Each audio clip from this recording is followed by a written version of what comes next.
Minister, the Appropriation Bill is to authorise in law all the expenditure that has been undertaken in 2021 based on the estimates that have been voted on by the Dáil during the year. The monies that have been voted on are brought forward and made into law. I'm sure there are many wish lists at the end of the year for all parties concerned. Housing certainly for the first-time buyers, for the trade-uppers, for the downsizers, social housing and the homeless are paramount for the years ahead. Another wish list would be accountability in the health system. Ursula von der Leyen earns $351,000 per annum, answering to 447 million people. Paul Reid earns $426,000 per annum, answering to 5 million people. He oversees a broken health service system that has not improved over the last 12 months. UHL in Limerick has topped the poll in 8 weeks out of 10 for overcrowding in Limerick. How many ICU beds have been created through this time? When is the waiting list going to be dealt with? When is the trolley crisis going to be dealt with? Where is the value for money? As I have continually said, loads of rules and regulations, but nothing is enforced or there is no accountability. Research has proven that it is not the increase in the attendance in emergency services departments that is the problem. It's the bottleneck and the flow of patients to the rest of the hospital system from the emergency departments. Minister, I do believe you're a good minister. I'm self-employed all my life, from a very early age. And if I ran my business the way the health system, some of them, run theirs, I wouldn't have been in business. I was accountable for my business. I was accountable for my family that my business would work, and accountable to the people that I employed. And equally, they've done the same for me. And I'm thankful to say that I have the same people with me at all times, and I treat them like family. We are family, because we support each other. And I hate to say that in my county of Limerick, that I see our hospital being top of a poll of overcrowding 8 weeks out of 10. My first day here in the Dáil, I asked for a business model for hospitals.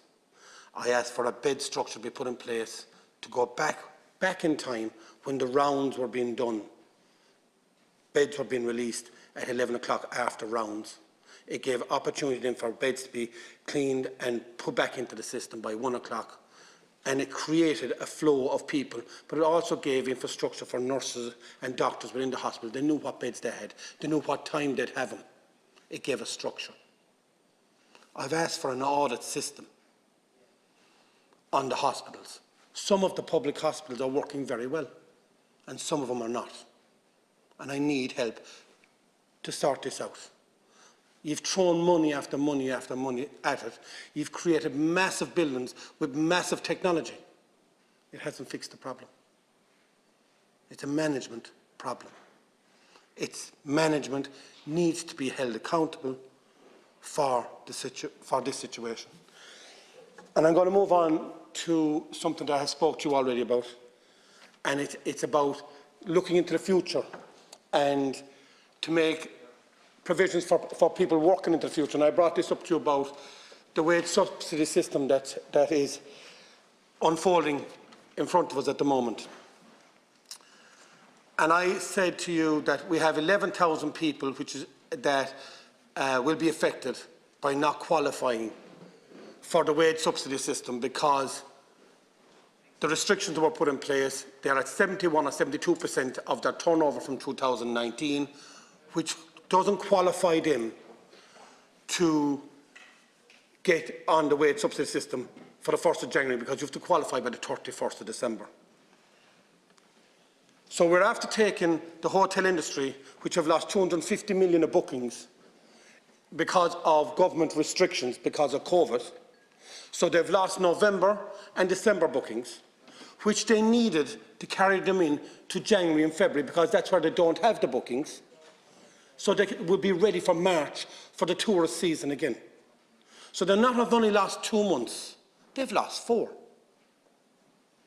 And this is the hospitality sector that have built on outside dining and have invested in outside dining for us to meet guidelines and have done this, but they've been hit twice by guidelines. This is the second Christmas. Do you know any other business that could survive losing their Christmas business 2 years in a row? And yes, the government did help. The wage subsidy system, to me, was the best thing that you've done. But we've got 18% of the hotel industry at the moment, with 11,000 people that will not qualify now for wage subsidy. And you can say then that they might qualify for the PUP payment. But the problem we have seen is after PUP payment, it's very hard to get those people back into the industry where they were working. And to me, it's the same figure that can be made accountable for this. And then I read a headline just before I came in here, where an Irish company for Mercedes, that deliver Mercedes into this country, got 108 million in wage subsidy. It's going to cost $7.5 million to protect 11,000 jobs in the hotel industry, not to mention the hotel themselves, for the future-proofing of our tourists in Ireland. And I've asked you to go to Pascal Dunn, you said you would. I've asked other ministers in this House. And I can't, people are saying to me that Pascal is looking backwards. He's not looking forward. I'm in business. You have to look forward. You have to move forward. These 11,000 jobs at a cost of $7.5 million to be on the wage subsidy system and to have them qualify. We've seen other sectors that have been on the wage subsidy system all year because they didn't meet their target.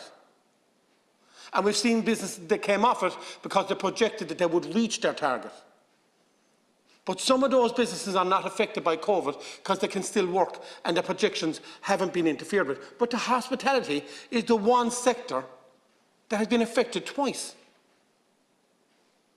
So I'm asking you, I'm pleading with you to save 11,000 jobs and save the future-proofing of the hospitality industry by putting in $7.5 million in for the hospitality sector, so the wage subsidy system can go ahead for the ones that do not qualify marginally because they're gone over.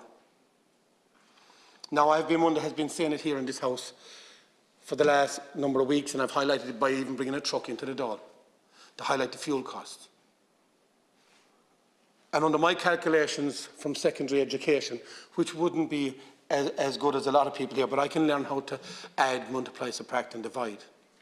And by my calculations, and I'm not out by far, is that you're taking €8 billion on the extra tax increase on fuel since January 2020. And I calculate that out by using a model of an average car burns €100 worth of fuel, which is roughly 12 gallons. The price has increased in fuel by 19 cents a litre. When you work that out by 2.2 million cars, it works out at roughly 1.2 billion in extra tax. When I then go to the truck industry, and there's roughly 40,000 HGVs, trucks, and I work out that figure as well, that brings me up to 1.6 billion. When I then work out in the light goods vehicles, which are under 3.5 tonne vehicles, which are 338,000 of them, that brings me up to 2 billion. And then when I go to the agricultural sector, that's the balance. The tractors that put food on our table, that go out and set the food in the ground, that go and feed the animals that are there for the full agricultural sector. That's 8 billion in extra tax. And I stood with farmers in Musgraves the other day. I came up and I met them to meet their concerns. And I've met with different groups, the IFA and different groups, and their concerns. And all that we need to do is we all need to look at how we can improve things. And I don't believe the farming is the problem for our emissions, as much as you're saying. I believe your statistics are wrong, because you haven't allowed for putting slurry directly into the ground. There's different sectors that they haven't been allowed for. So the statistics are wrong. Plus, I want to save the planet. The planet, we are now 0.01% of the issue in Ireland in the planet. But if you look at any other European country, we have the most sanctions. The sanctions that Ireland have been put under are the highest in Europe. But you're using the calculation of 5 million people, saying by statistics, going by head of population, that we're higher. Everyone in the world wants products from Ireland because we have the best grass, the best milk, the best beef, the best fresh grown vegetables is in Ireland. That's why they want us. But you're pricing the Irish farmers out of the market. You're pricing the future generation of farmers out of the market. Now I'm going to finish up on this, and I'm going to go back again to, and I will implore today for you as Minister and your government to ask Pascal Donoghue to see common sense by saving 11,000 jobs that have lost 4 months of revenue into their business. And don't be short-sighted. If it's to be amendment for them only, that's fine. But I want to save 11,000 jobs. And I'm using common sense. And 7.5 million on the budget that is there at the moment is not out of the way when you look at the billions that you're taking off of us just on fuel alone, not to go into the extra cost that you're taking on food itself, on clothes, on shoes, on everything that's here in this building. There's a net margin of tax that you're taking on those. I've just mentioned fuel.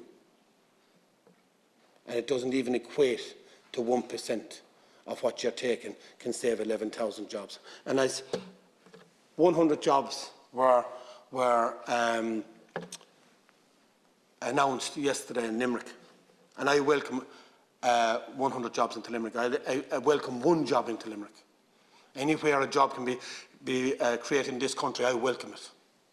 And an investment of 70 million has been put in to get those jobs. And I'm sorry that I wasn't actually there, because I had to come up here and represent the rest of the country. And I wish the company well. And I wish that they have employed a lot more people. And I wish that to every employer in this country. But today, I want you, for the wholesale industry, to use common sense and use your power as Minister to persuade Minister Pascal Donoghue to save 11,000 jobs in the hospitality sector. Thank you.